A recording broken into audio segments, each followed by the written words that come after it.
guys, it's Priya coming back at you with another video. And today I'm going to be talking about parenting children in development in Mexico. In Mexico, children are typically raised with the ideology that men should be the head of the household, decision maker, and income earner, while females should be submissive to the male.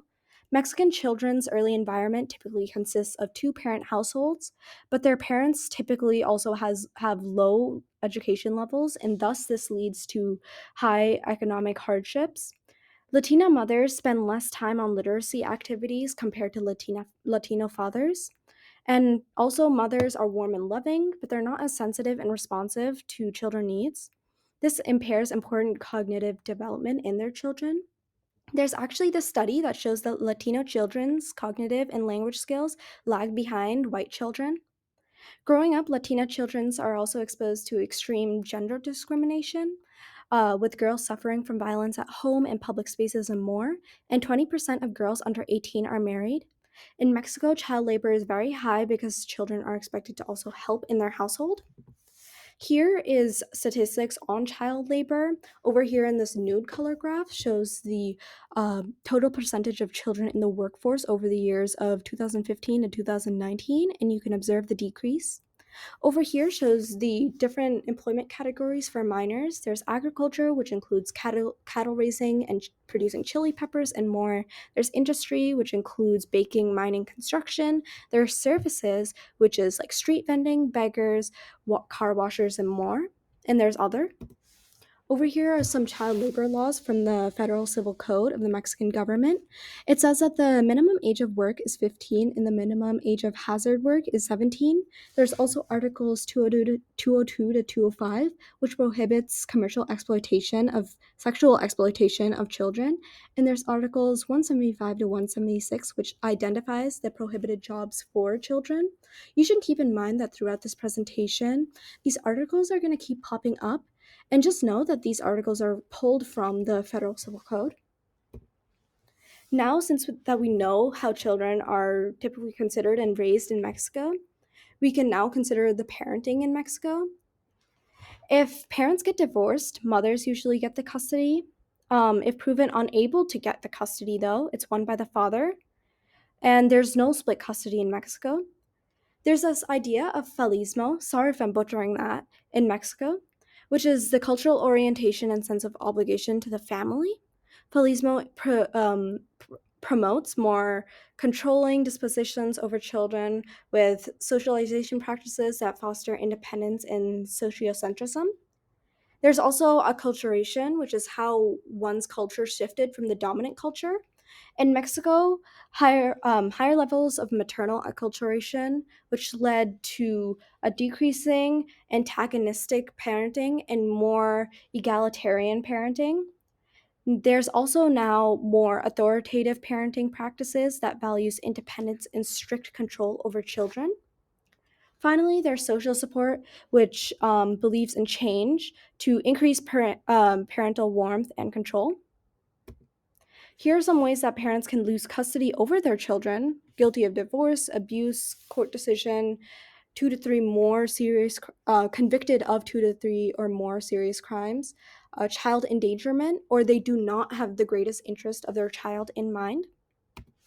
Finally, here's some laws regulating parenting. I summarized a key point from the Mexican Civil Code, which is that parental authority is mandatory and cannot be waived. Also, that there's this point made that care and custody go hand in hand. Mexican codes 1970 and 1884 state about the levels of authority. There's primary authority, which is the father, secondary mother, and tertiary grandparents.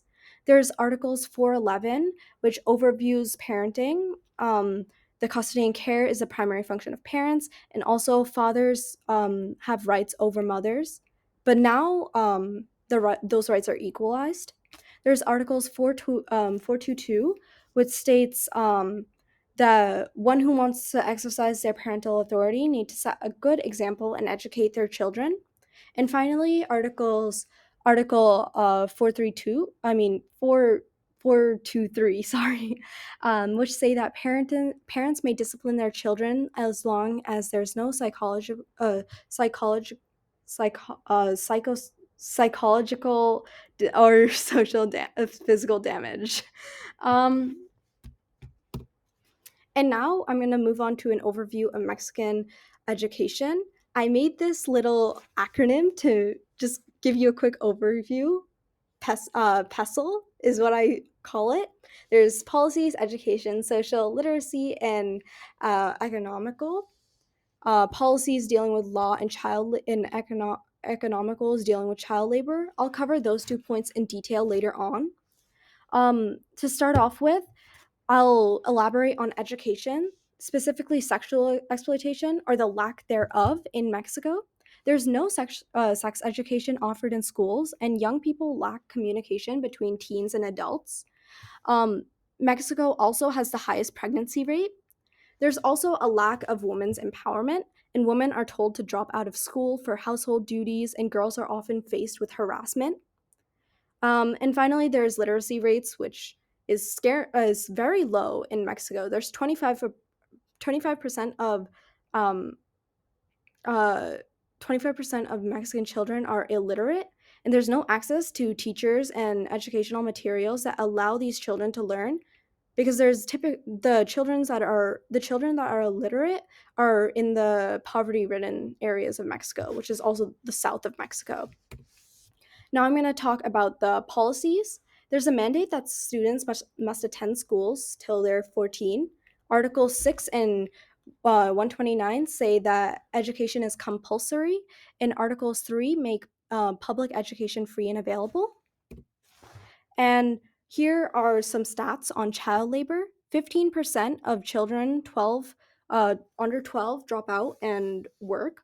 4.4% of children combine um, school and work, and 102.3% of children complete school.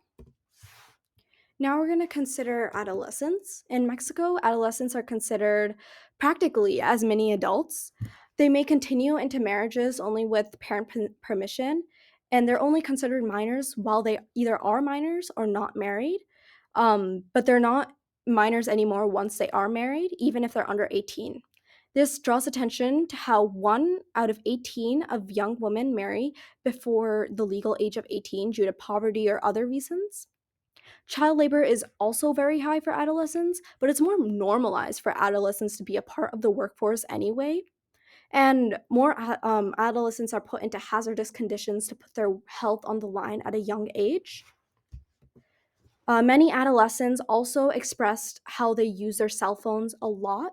77% say they're distracted, 75% say that they think, or 45% think that they spend too much time on their cell phones, 50% feel addicted.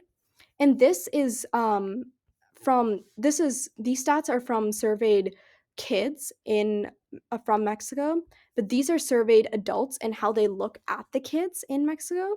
And 4 out of 5 adults and parents think that teens are distracted, and 2 out of 3 adults think that teens spend too much time or are addicted to their devices. Um, Now I'm going to connect my research to what I learned in my psychology course, and I noticed 6 key relationships.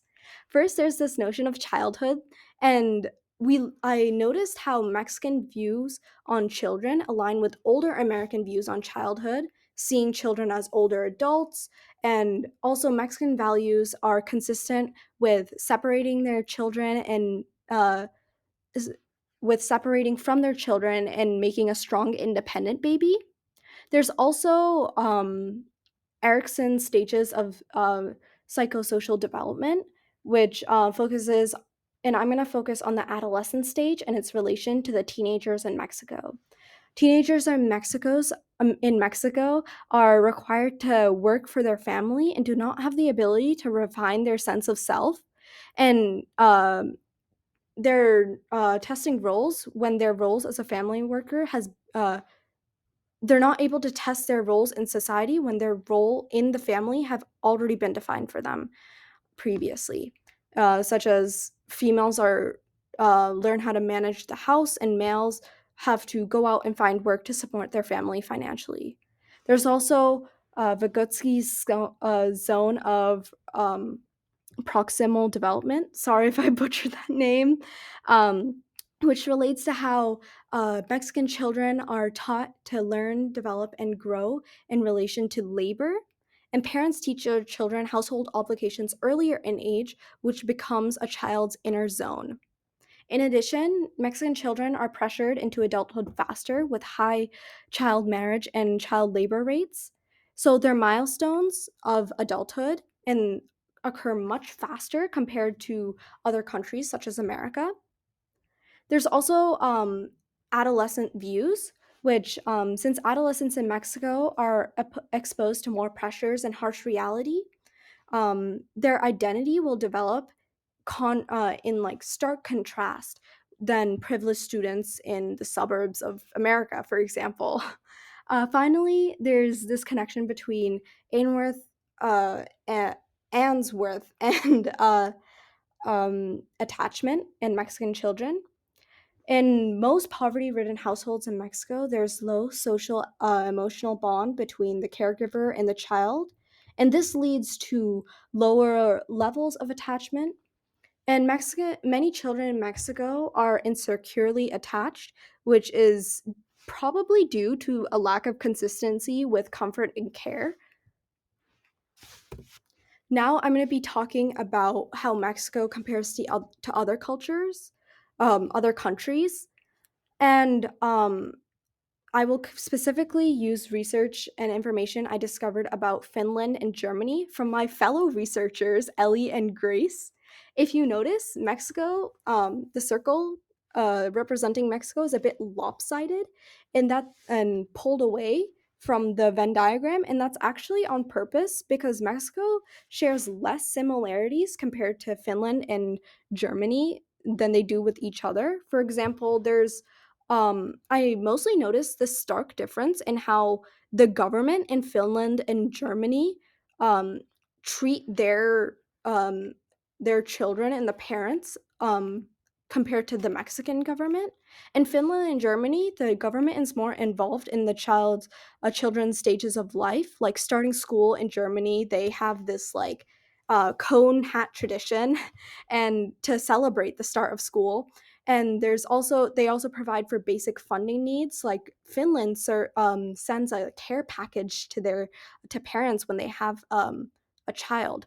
This contrasts to the Mexican government, which just makes flimsy laws that one can slip past easily, as you notice that there's still child labor existing and children under the age of 12 working, while the minimum age of work is 15.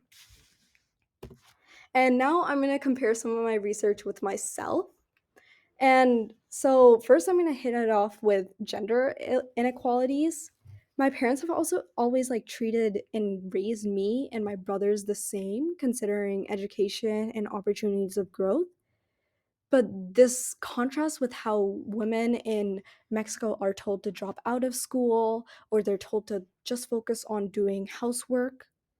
But there's also some similarities, such as in the inequalities in my gender inequalities of my personal experience. Like this one time, for example, I went to visit my family over in Michigan, and my great aunt said something about men directed at my brothers, telling them that men should be the ones to work or like bring in the bring in these like boxes that are outside, and she told me to stay in the kitchen to help my aunt pluck like these leaves for the next dish that we were making. And I thought that was very similar to how um, men are told to go out and do more of the physical labor, while females are told to stay in the kitchen and work. There's also child workforce and labor, which contrasted with my personal experience because my parents have never forced me to um, to find jobs to help the family and their needs, while children in Mexico have to go out because of their financial instability. And there's also device usage during the pandemic that just passed, I used to go on my phone a lot more, and I also felt addicted, like many of the teenagers over in Mexico. Found that similar to them and me. And now there's also, you should note that while these are like gender discrimination and child workforce, these are problems, but you should also remember that Mexico is still developing, so their ideals are continuing to change. There's a change first, from more legal based control over children and improving the laws and regulations. There's also the change to eliminate gender differences. And there's also a change to introduce more progressive parenting attitudes and practices. And finally, I just wanted to wrap up this conversation about Mexico and their parental culture with their influences. So mainly, they derive from the Roman and Greeks. For there's this thing they're called the Patra Positad. I'm definitely saying that wrong, but that's okay. And it's the duty and the right of parents to provide assistance and protection to the persons and their property of their children to the degree that's necessary to fulfill their child's needs.